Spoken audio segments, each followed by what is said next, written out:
ರಾಜ್ಯದಲ್ಲಿ ಮಾದಕ ವಸ್ತು ನಿಯಂತ್ರಣ ಮಾಡುವಲ್ಲಿ ರಾಜ್ಯ ಸರ್ಕಾರ ವಿಫಲವಾಗಿದೆ ಎಂದು ವಿಧಾನಸಭೆ ವಿರೋಧ ಪಕ್ಷದ ನಾಯಕ ಆರ್ ಅಶೋಕ ಬೆಂಗಳೂರಿನಲ್ಲಿ ನಿನ್ನೆ ತಿಳಿಸಿದ್ದಾರೆ. ಪ್ರಾಮಾಣಿಕ ಅಧಿಕಾರಿಗಳ ಕರ್ತವ್ಯ ನಿರ್ವಹಣೆಗೆ ಅಡ್ಡಿಯಾಗಿದೆ. ಅಬಕಾರಿ ಇಲಾಖೆಯಲ್ಲಿ ನಡೆಯುತ್ತಿರುವ ಕಮಿಷನ್ ಪ್ರಕರಣ ಸೇರಿದಂತೆ ಇನ್ನಿತರ ವಿಷಯಗಳಲ್ಲಿ ಕಾಂಗ್ರೆಸ್ ಸರ್ಕಾರ ಆಡಳಿತ ನಡೆಸುವಲ್ಲಿ ವಿಫಲವಾಗಿದೆ. ಜೊತೆಗೆ ಕಾನೂನು ಸುವ್ಯವಸ್ಥೆ ಹದಗೆಟ್ಟಿದೆ ಎಂದು ಹೇಳಿದರು.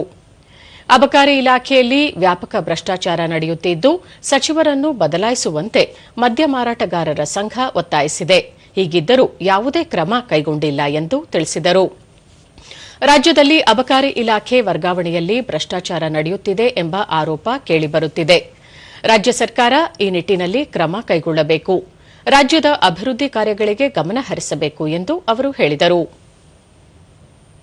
2.5 ವರ್ಷದಲ್ಲಿ ವರ್ಷದಿಂದ ವರ್ಷಕ್ಕೆ ಟಾರ್ಗೆಟ್ ವೈನ್ ಸ್ಟೋರ್ ಹರಾಜ್, CL7 ಹರಾಜ್, CL2 ಹರಾಜ್, ಬ್ರೀವರಿ ಹರಾಜುಗಳು ಆಗ್ತಾ ಇದೆ. ನಿನ್ನೆ ಲೋಕಾಯುಕ್ತ SP ಅವರು ಅಬಕಾರಿ ಇಲಾಖೆಯಲ್ಲಿ ನಡೀತಾ ಇರುವಂತ ದೊಡ್ಡ ಭ್ರಷ್ಟಾಚಾರದ ತಿಮಿಂಗಲವನ್ನ ಬಂಧಿಸಿದ್ದಾರೆ. ಸುಮಾರು 2.5 ಕೋಟಿಗೆ ಬೇಡಿಕೆ ಇಟ್ಟದ್ದು ಒಂದೇ ಒಂದು ಲೈಸೆನ್ಸ್ ಬೇಡಿಕೆ ಇಟ್ಟು 25 ಲಕ್ಷ ರೂಪಾಯಿ ಲಂಚ ತಗೊಂಡವಾಗ ರೆಡ್ ಹ್ಯಾಂಡ್ ಆಗಿ ಸಿಕ್ಕಾಕೊಂಡಿದೆ. ಇವತ್ತು 25 ಲಕ್ಷ ರೆಡ್ ಹ್ಯಾಂಡ್ ಆಗಿ ಸಿಕ್ಕಾಕೊಂಡ ಮೇಲೆ ಒಂದು ಕ್ಷಣನೂ ಕೂಡ ತಿಮ್ಮಾಪುರಿ ಅವರು ಅಬಕಾರಿ ಮಂತ್ರಿ ಅಧಿಕಾರದಲ್ಲಿ ಇರಬಾರದು, ರಾಜೀನಾಮೆ ಕೊಡಬೇಕು.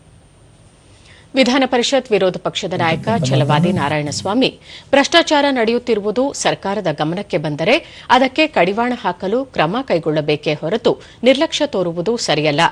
ಅಬಕಾರಿ ಇಲಾಖೆ ಒಂದರಲ್ಲೇ ಹೊಸದಾಗಿ ಪರವಾನಗಿ ನೀಡುವ ವಿಷಯದಲ್ಲಿ 3,642 ಕೋಟಿ ರೂಪಾಯಿ ಭ್ರಷ್ಟಾಚಾರ ನಡೆದಿದೆ. ರಾಜ್ಯದಲ್ಲಿ ಅಭಿವೃದ್ಧಿ ಕೆಲಸ ಕಾರ್ಯಗಳು ಸಂಪೂರ್ಣವಾಗಿ ಕುಸಿದಿದೆ ಎಂದು ಆರೋಪಿಸಿದರು. ಭ್ರಷ್ಟಾಚಾರದಲ್ಲಿ ನಾವು ಅಪಾದನೆ ಮಾಡಿ ಸಚಿವರು ರಾಜೀನಾಮೆ ಕೊಡಬೇಕಂತಂದ್ರೆ ನೀವು ಶಬಾಷ್ಗಿರಿ ಕೊಡ್ತೀರಿ.